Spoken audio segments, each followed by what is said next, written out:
Hello.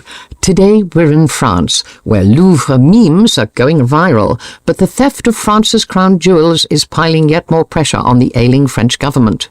In the garment factories of southern India, the sewing machines are falling silent as Donald Trump's tariffs hit hard. From Las Vegas, we meet an organization helping drug addicts living in the city's underground tunnels. And the tropical paradise of Mauritius is welcoming back its tiny lesser-night geckos after a catastrophic oil spill 5 years ago. But first to Sudan, where the capital city Khartoum has been relatively free of fighting since government troops retook control earlier this year. But the Sudanese armed forces are still at war with militia fighters. The conflict across the country shows little sign of ending and has left millions of people displaced and facing acute hunger or famine. This week, just a day before it was due to restart domestic flights for the first time since the war began in 2023, Khartoum's airport was hit by several explosions, believed to have been launched during a drone attack. Across the city, Nawal Al-maghafi saw the toll which years of violence have taken on families and children. When I walk into the hospital ward in Khartoum, the silence is almost as heavy as the heat. Rows of children lie in beds, too weak to move. A few cries break through, but most are quiet, frighteningly quiet. On one of the beds, a young mother named Tuma. She's frail and her eyes are gaunt as she holds her daughter. 3-year-old Masajid doesn't stir. Tuma looks at me and says softly, "I wish she would cry. She hasn't cried in days." I can't help but thinking of my own son, 2-year-old Saif. At home, I often long for quiet, but here, silence is the thing that every mother fears. Tuma fled her village after RSF fighters arrived. They stripped her family of everything, their money, their livestock, their home. With nothing left, her children began to starve. She brought her twin girls here, but could only afford treatment for one of them. One daughter recovered, and the other is slipping away in her arms. Before I leave, Tuma whispers, "I'm alone. I have nothing. I have only God." The doctor tells me that she thinks that none of the children in this ward will survive. Across Khartoum, the war has stolen childhood itself. In Berri, once a bustling neighbourhood, I meet Zahir. He's 12 years old and in a wheelchair. Both of his legs were amputated after he was injured in a drone strike. As he wheels himself over broken glass and shrapnel, he sings quietly, "I'm coming home. I can no longer see my home. Where's my home?" His voice is fragile but determined, a lament for what he's lost, and a quiet hope that one day he might return. Zahir rarely speaks about the day of the strike. His mother, Habiba, fills in the silence. They'd been selling lentils to survive when the drone hit. There was blood everywhere, she tells me. I prayed, "Please God, take my life instead of his legs." As I interview her, I see him weeping behind her. Zahir tells me just one thing. "I want prosthetic legs so I can play football with my friends like I used to. That's all." Again, I think of my own children, running around playing football in our garden. A universal game, but how different their realities are to the children I'm meeting here. How unfair life can be. And yet, football endures in Khartoum too. On a scarred pitch, Zahir drags himself across the dirt on his knees, determined to play. His friends cheer when he kicks the ball. "Real Madrid," he says proudly. That's his favourite team. His favourite player, Vinicius. Later that afternoon, we watch as another group of boys hurl themselves into the Nile, shrieking with laughter. For a moment, it almost feels ordinary, but here, joy is always fleeting. In the heart of the city, we pass by what was once a children's fun fair. We meet 16-year-old Ahmed, who shows me where he once played with his brothers. Today, it's his workplace. He earns $50 a month, clearing what the war has left behind. He bends down and picks up a human jawbone. "It makes me shake when I find things like this," he says. Ahmed wears a tattered grey t-shirt with a smiley face across the front, but he tells me he no longer thinks of the future. Since the war began, I've been certain I was destined to die. Millions of Sudanese children are now out of school. But in one abandoned house, volunteers have set up a makeshift classroom. Children shout out answers, laugh, sing songs. Zahir comes here for classes. When I ask him and his friends what childhood should mean to them, they reply simply, "We should be playing, studying, reading." Then Zahir speaks up, sitting forward in his wheelchair. "We shouldn't be afraid of the bombs and the bullets. We should be brave." Miss Emel, a teacher for 45 years, tells me she's never seen children so traumatized. They mimic the language of the militias, she says. Violent words, violent behavior, and many come from homes with no food at all. Everywhere in Khartoum, there are reminders of what's been lost, Burned out homes, makeshift graves, mothers with hollow eyes. And yet, amid this devastation, there are flashes of something else. The boys splashing in the Nile, Zahir's smile as he scores a goal on his knees, Ahmed remembering how he once played with his brothers. These moments stay with me, and when I return home, I hold my children a little tighter, because in Khartoum, too many mothers cannot. Nawal Al-maghafi. France has been reeling this week from the fallout of last weekend's theft of priceless crown jewels from the Louvre in Paris. The investigation into the daring heist has gripped France. Andrew Harding's been watching the disbelief and shame that has dented French national pride, but he's seen some humour too. The jokes inevitably are wafting around France and far beyond. A video of a panicky President Emmanuel Macron seemingly escaping from the Louvre with the stolen royal jewels, a crown toppling off his head. Endless people suddenly asking for advice online about how to clean antique gems. There's even a genuine advert by the German company that made the mechanical ladder used by the thieves to break into the museum. When you have to act quickly and quiet as a whisper, reads the copy. But the humour is counterbalanced, not just by genuine sorrow at what France and what French culture has lost, but also by a sour sense that the theft somehow reflects a broader crisis enveloping this nation. The politics here are certainly messy right now. Governments collapsing one after the other, a prime minister resigning, then popping up again moments later to try once more to find some sort of compromise, and a ferociously fractious parliament that behaves as if the mere mention of compromise were an invitation to participate in something both unnatural and illegal. No surprise, then, that Jordan Bardella, leader of the populist far-right National Rally, took to social media after the Louvre theft to suggest it was part of a wider disintegration of the French state itself.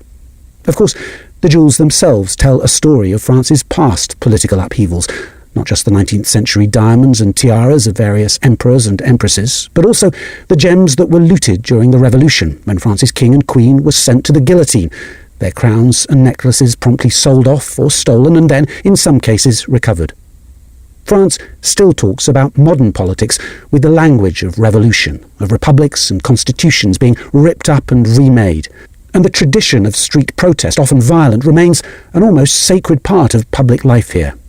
It can, at times, all feel a little overheated. As one French commentator famously put it, France is a paradise inhabited by people who think they're in hell.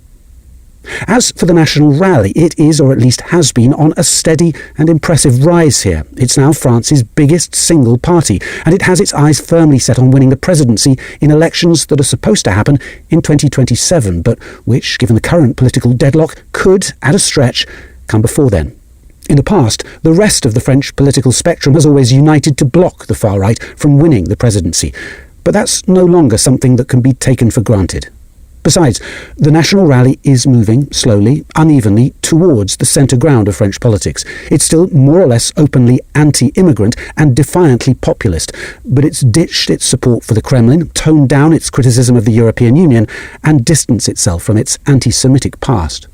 One particular focus for the party right now is the French legal system, its courts and judges, which recently barred the National Rally's would-be presidential candidate, Marine Le Pen, from running for public office after convicting her of corruption. She is now furiously appealing that conviction, much like another famous French politician, the former President Nicolas Sarkozy. He is currently confined to an 11-square-metre cell in a prison here in Paris at the very start of what, in theory, could be a 5-year sentence for criminal association in a corruption scandal. In reality, the 70-year-old will probably be home by Christmas. But that hasn't stopped Mr. Sarkozy from blasting hateful French judges, insisting he's the innocent victim of a judicial scandal and that France itself has been humiliated. It is serious stuff, adding to the mood of gloom here, of a country supposedly adrift, its economy in deep trouble.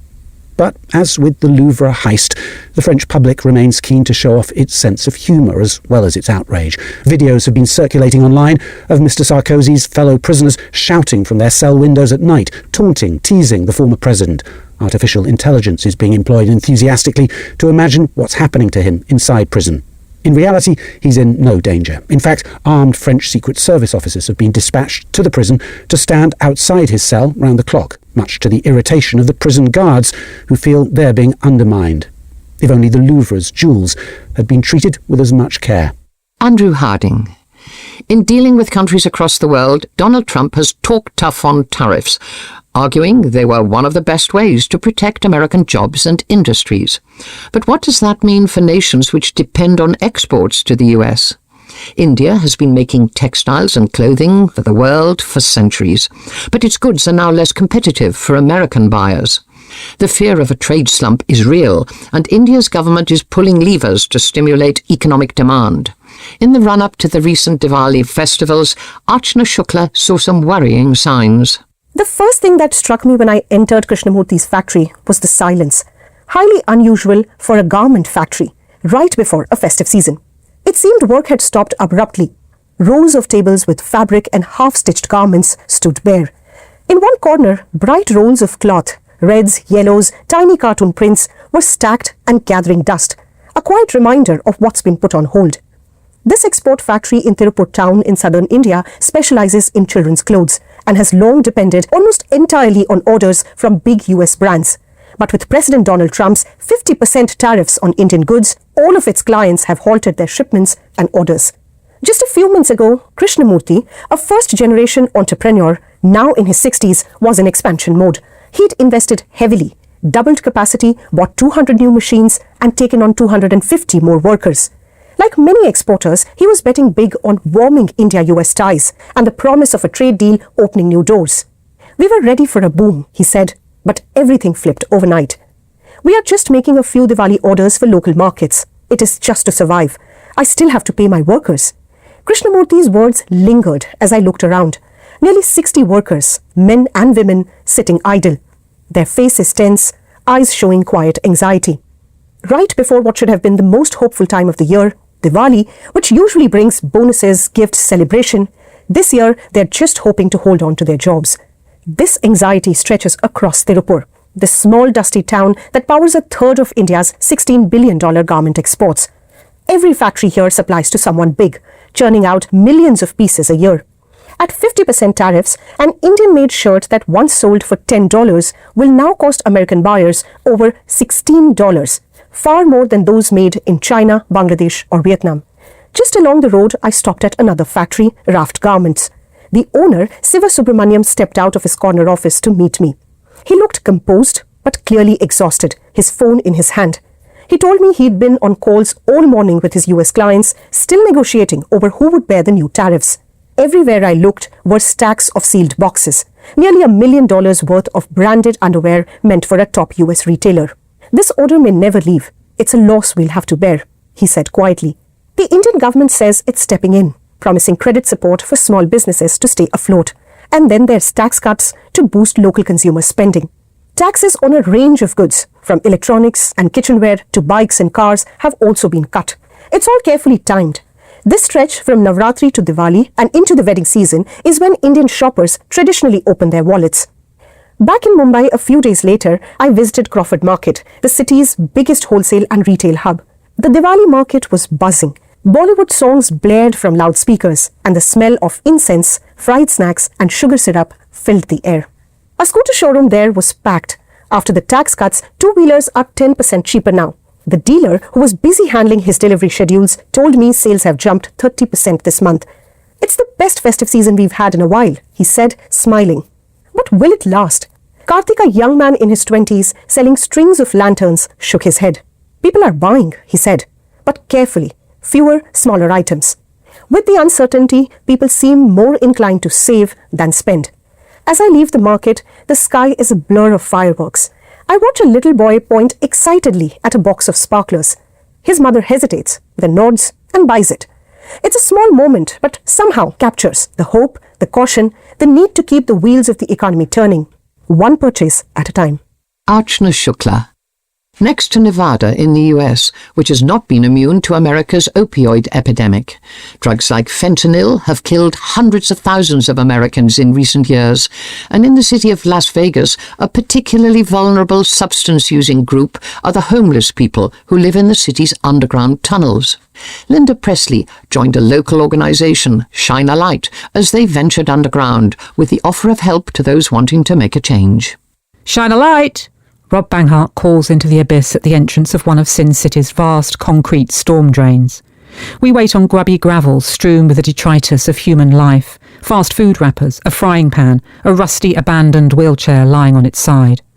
Here at the mouth of the tunnel, the sunlight's brilliant, almost blinding. A few metres into it, there's no light at all. Rob shouts again, "Shine a light!" The volunteers with us are ready with supplies, water, snacks, and pouches of naloxone, an antidote for opioid overdose. We listen, hear some movement, and an echoey voice. "Hey!"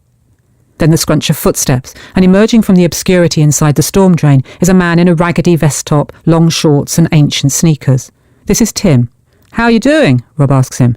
"Living the dream," says Tim, with irony and great comic timing. Tim's been homeless in Las Vegas for 6 years. Rob asks if he's been to the Shine a Light office recently.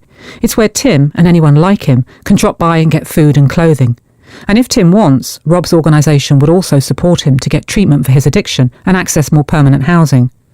But Tim's not ready for those conversations today, and he busies himself collecting supplies from the volunteers. Tim says he doesn't take opioids like fentanyl anymore. He uses methamphetamine, or crystal meth, a highly addictive synthetic stimulant. So I'm surprised when he stuffs a few sachets of naloxone, the nasal spray that can reverse an opioid overdose, into his pockets. It turns out there are 2 reasons for this. Firstly, Tim likes to have it handy in case he witnesses a fentanyl user becoming unconscious. He says he's given naloxone to 5 different people who overdosed, and not just in the tunnels. Regular people, he says, with well-paid jobs. I've saved a few people's lives. The other reason Tim keeps naloxone is in case he overdoses himself, because he's taken something he didn't mean to. It happened once, he tells me, when his meth was contaminated with fentanyl. He passed out. Fortunately, another tunnel resident, someone Tim describes as kind of an enemy at the time, squirted the naloxone up Tim's nose and brought him round. We switch on our head torches to move further in. Rob tells us that just in the last year or so, 6 or 7 people have overdosed and died in this one tunnel. And there are a staggering 900 kilometres of these storm drains under the city of Las Vegas, with, says Rob, a transient population of some 1,500 people. Rob's tall and angular, his head shaved. He's a former drug user now in recovery for 7 years and deeply committed to using his own lived experience to enable tunnel dwellers to start a new life, like he did. Treatment, stability, a home above ground. Rob strides along confidently on the uneven stones. I'm carefully picking my way, uncertain of what might be underfoot or ahead. Every so often our flashlights illuminate some loud neon graffiti painted onto the concrete walls. And then Rob tells us we're right under Caesar's Palace, the iconic Las Vegas casino, destination of the world's high rollers. The contrast couldn't be more stark. Lavish ballrooms and sunlit Roman-style fountains above ground, dust, debris and darkness below. And here's Jay, an eerie figure in the not even half-light, lying down, propped up on one elbow on an old mattress on the ground, surrounded by his worldly goods. We squat down to chat. He tells us he's seen too many people overdose on fentanyl. Some died. Rob's known Jay a while. He tells him Jay's brother's been in touch, asking after Jay. Jay's interested for a moment, but then says he and his sibling aren't speaking. Something painful in the family history. Jay's despair is palpable. He tells us there's nothing good in these tunnels. It's horrible, he says simply. Even so, like Tim, Jay can't quite take Rob's outstretched hand and accept the offer of more substantial help. I just have no interest in anything. Where do you go from there? Jay asks us. We say our goodbyes and make our way back towards the light at the end of the tunnel. Rob reflects on our morning. He isn't discouraged by Tim and Jay. He says he's seen hundreds of people eventually leave these places, come up from the drains and start their journey to sobriety. And there isn't only one way to get there. There's no cookie-cutter solution to addiction, Rob says. It's as complicated as human beings are. Linda Presley. And finally, the islands of the Indian Ocean have seen many unique animals evolve over millennia, from Madagascar's lemurs to the giant Aldabra tortoises of the Seychelles. Some, like the giant flightless dodo of Mauritius, didn't survive the demands human beings have made of their island's environment, becoming a symbol of extinction around the world. These days, there's more understanding of the risks to wildlife, but still, many species are threatened. Lorraine Mallinder recently heard about a daring rescue mission. There's one. Did you see it? Says Nick. A quick flicker in the donkey grass and it's gone. I'm on Île Vauquois, a speck of moonlight coralline rock off the southeast coast of Mauritius, bent double amid wind-blown trees, hoping to glimpse one of the tiny island's extremely rare and very fast-moving resident geckos. 5 years ago, conservationists plucked dozens of endangered geckos from this otherworldly paradise, one of the world's top biodiversity hotspots bursting with native species, after a Japanese cargo ship, the MV Wakashio, smashed into the nearby coral reef, spewing 1,000 tons of oil into the pristine lagoon. I've come here with British gecko expert Nick Cole and his Mauritian colleague Deepak Ramjawan to hear how they were saved from potential extinction after being flown thousands of miles to a reptile breeding facility on the Channel Island of Jersey. This year, 57 minuscule eggs made the return journey, hatching 50 lesser night gecko babies in the bubbly rocks of Ilovakwa. We were very satisfied that we had 88% hatching success, says Deepak, who works with the National Parks and Conservation Service, the lead agency monitoring native biodiversity since the oil slick. Nick, who works with the Jersey-based Durrell Wildlife Conservation Trust and the Mauritian Wildlife Foundation, tells me about the emergency evacuation of the lesser night geckos, along with a selection of the wonderfully named Bodgers and Bouton skink geckos. The weather had turned ugly after the spill, high winds stirring the ocean into towering waves, spraying droplets of oil onto Ilovakwa and the surrounding islands. Just one splash onto one of these rare creatures could have killed them. Nick and his Mauritian colleagues leapt into action. They worked in the dark to find the lesser night geckos, which, as the name suggests, only come out at night. Watching him in broad daylight, tiptoeing ninja-like in search of darting reptiles in the long grass, I'm amazed they ever managed to find 30 of the nocturnal creatures, along with 30 Bodger skinks and 6 Bouton skinks, bringing the 3 reptile gangs to live at Nick's place on Mauritius. He had to seal off his spare room, building racks and units and installing ultraviolet lights. Having lived and breathed reptiles all his life, he knew how to put them at their ease. Each species has its ways. The lesser night geckos, only 5 centimetres long, soft and brown with distinctive white chevrons, can be shy. They avoid the feisty Bodger skinks, twice as big, with shiny golden brown scales and bags of attitude, says Nick. Then there are the Bouton skinks, darker in colour and super fast. Great fun, but a nightmare to capture, he laughs. You need to know how to handle and hold them. But crashing at Nick's place was never going to be a viable long-term option for the creatures, and so it was decided to send them to Jersey Zoo's world-class reptile facility.